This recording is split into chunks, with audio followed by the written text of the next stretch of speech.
Cooling glass ಹಾಕೊಂಡು ನಟ ದರ್ಶನ್ ಬಳ್ಳಾರಿ ಜೈಲ್ಗೆ ಎಂಟ್ರಿ ಕೊಟ್ಟಿದ್ದಾರೆ.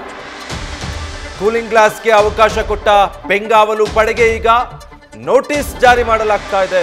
ನೋಟಿಸ್ ನೀಡಲು ಬಂದಿಖಾನೆ ಇಲಾಖೆ ಉತ್ತರ ವಲಯ ಡಿಐಜಿ ಸಿದ್ಧತೆ ಮಾಡಿಕೊಂಡಿದ್ದಾರೆ.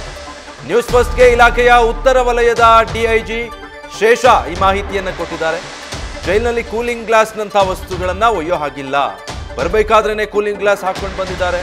ಇದಕ್ಕೆ ಸಂಬಂಧಪಟ್ಟ ಹಾಗೆ ಆ ಬೆಂಗಾವಲು ಪಡೆಯ ಸಿಬ್ಬಂದಿ ಇರ್ತಾರಲ್ಲ, ಅಂದ್ರೆ ಕರ್ಕೊಂಡು ಬಂದವರು, ಅವ್ರ ಜೊತೆಗಿದ್ದವರು, ಆ ಸಿಬ್ಬಂದಿಗೆ ನೋಟಿಸ್ ಕೊಡೋದಕ್ಕೆ ಈಗ ಸಿದ್ಧತೆ ನಡೀತಾ ಇದೆ. ಡೀಟೇಲ್ಸ್ ಕೊಡ್ತಾರೆ ಈ ಬಗ್ಗೆ ಶ್ರೀಕಾಂತ್ ಲೈವ್ ನಲ್ಲಿ ಜಾಯ್ನ್ ಆಗ್ತಾ ಇದ್ದಾರೆ.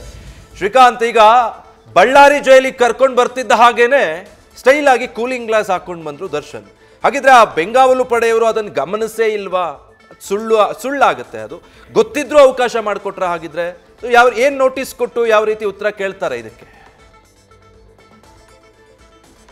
ನೋಡಿ ವಿಜಯ್, ಕುಮಾರಸ್ವಾಮಿ ಹತ್ಯೆ ಪ್ರಕರಣಕ್ಕೆ ಸಂಬಂಧಪಟ್ಟಂತೆ ಪ್ರಮುಖ ಆರೋಪಿಯಾಗಿರುವಂಥ ದರ್ಶನ್ ಅವರನ್ನು ಈಗ ಏನಂತಂದರೆ ಬಳ್ಳಾರಿ ಜೈಲಿಗೆ ಈಗ ಕಳಿಸಿರುವಂಥದ್ದು. ಪ್ರಮುಖವಾಗಿ ಏನಂತಂದರೆ ಜೈಲಿನ ನಿಯಮಾವಳಿ ಪ್ರಕಾರ ಯಾವುದೇ ವಸ್ತುವನ್ನು ಆರೋಪಿಯಾದವರು ಅವರು ತಮ್ಮ ಜೊತೆ ಏನಂತಂದರೆ ತೆಗೆದುಕೊಂಡು ಬರುವಂತಿಲ್ಲ, ಅದಕ್ಕೆ ಅವಕಾಶವನ್ನು ನೀಡಬಾರ್ದು. ಆದರೆ ಪ್ರಮುಖವಾಗಿ ಏನಂತಂದರೆ ದರ್ಶನ್ ಅವರು ಏನು ಬಳ್ಳಾರಿ ಜೈಲಿನ ಎಂಟ್ರಿ ಆಗುವಂಥ ಸಂದರ್ಭದಲ್ಲಿ ಅವರ ಒಂದು ಏನು ಶರ್ಟ್ ಇದೆ, ಆ ಶರ್ಟಿನ ಮುಂಭಾಗದಲ್ಲಿ ಏನಂತಂದರೆ ಅವರು ಏನು ಕೂಲಿಂಗ್ ಗ್ಲಾಸನ್ನು ಹಾಕಿಕೊಂಡಿರುವಂಥ ದೃಶ್ಯ ಏನಿದೆ ಅದು ಎಲ್ಲರಿಗೂ ಕಂಡು ಬರ್ತಾ ಇರುವಂಥದ್ದು. ಹಾಗಾಗಿ ಆ ಕೂಲಿಂಗ್ ಗ್ಲಾಸ್ ಜೊತೆಗೇನೆ ಏನಂತಂದರೆ ಒಳಗಡೆ ಜೈಲಿನ ಒಳಗಡೆ ಏನಂತಂದರೆ ಬೆಂಗಾವಲು ಸಿಬ್ಬಂದಿ ಏನಿದ್ದಾರೆ ಅವರು ಏನಂತಂದರೆ ಒಳಗಡೆ ತೆಗೆದುಕೊಂಡು ಹೋಗಿರುವಂಥದ್ದು. ಹೀಗಾಗಿ ಸಹಜವಾಗಿ ಏನಂತಂದರೆ ಕಾರ್ಯಗೃಹದ ನಿಯಮಾವಳಿಗಳನ್ನು ಉಲ್ಲಂಘನೆ ಮಾಡಲಾಗಿದೆ, ಸ್ಪಷ್ಟ ಉಲ್ಲಂಘನೆ ಆಗಿದೆ.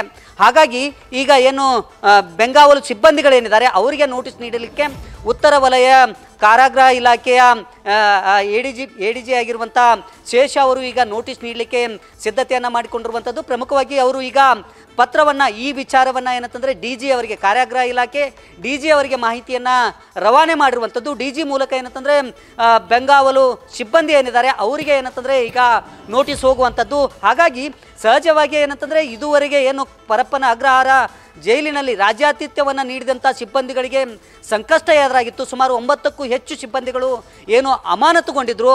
ಆದರೆ ಅದರಿಂದಲೂ ಸಹ ಇದುವರೆಗೆ ಏನಂತಂದರೆ ಸಿಬ್ಬಂದಿಗಳು ಬುದ್ಧಿ ಕಲ್ತಿಲ್ವಾ ಅನ್ನೋ ಒಂದು ವಿಚಾರ, ಪ್ರಶ್ನೆ ಇಲ್ಲಿ ಉದ್ಭವ ಆಗ್ತಾ ಇರುವಂಥದ್ದು. ಹಾಗಾಗಿ ನೋಡಿ, ಏನು ಪರಪ್ಪನ ಅಗ್ರಹಾರ ಜೈಲಿನಿಂದ ಬಳ್ಳಾರಿವರೆಗೆ ಏನು ದರ್ಶನ್ ಅವರನ್ನು ಕರ್ಕೊಂಡು ಬರಲಾಗಿದೆ. ಅಂಥ ಸಂದರ್ಭದಲ್ಲಿ ಅಲ್ಲಿ ಯಾವುದೇ ವಸ್ತುಗಳನ್ನು ಅವರು ಏನು ಕಾರಾಗೃಹದ ನಿಯಮಾವಳಿ ಪ್ರಕಾರ ಯಾವ ವಸ್ತುಗಳನ್ನು ಒಯ್ಯಬೇಕು, ಯಾವ ವಸ್ತುಗಳನ್ನು ಒಯ್ಯಬಾರ್ದು ಅನ್ನೋ ಒಂದು ನಿಯಮವೇ ಇರುವಂಥದ್ದು. ಹಾಗಾಗಿ ಸಹಜವಾಗಿ ಕೂಲಿಂಗ್ ಗ್ಲಾಸ್ ಏನಿದೆ ಅದನ್ನು ತೆಗೆದುಕೊಂಡು ಬರಲಿಕ್ಕೆ ಏನು ಅವಕಾಶವನ್ನು ನೀಡಲಾಗಿದೆ. ಅದಕ್ಕೆ ಸಂಬಂಧಪಟ್ಟಂತೆ ಈಗ ಭದ್ರತಾ ಸಿಬ್ಬಂದಿಗಳಿಗೆ ಏನಂತಂದರೆ ಬೆಂಗಾವಲು ಸಿಬ್ಬಂದಿ ಏನಿದ್ದಾರೆ ಅವರಿಗೆ ಏನಂತಂದರೆ ನೋಟಿಸ್ ನೀಡಲಿಕ್ಕೆ ಮುಂದಾಗಿರುವಂಥದ್ದು. ಹಾಗಾಗಿ ಏನು ಆ ಸಿಬ್ಬಂದಿಗಳಿಗೂ ಈಗ ಸಂಕಷ್ಟ ಎದುರಾಗಿರುವಂಥದ್ದು. Vijay, thank you Srikanth.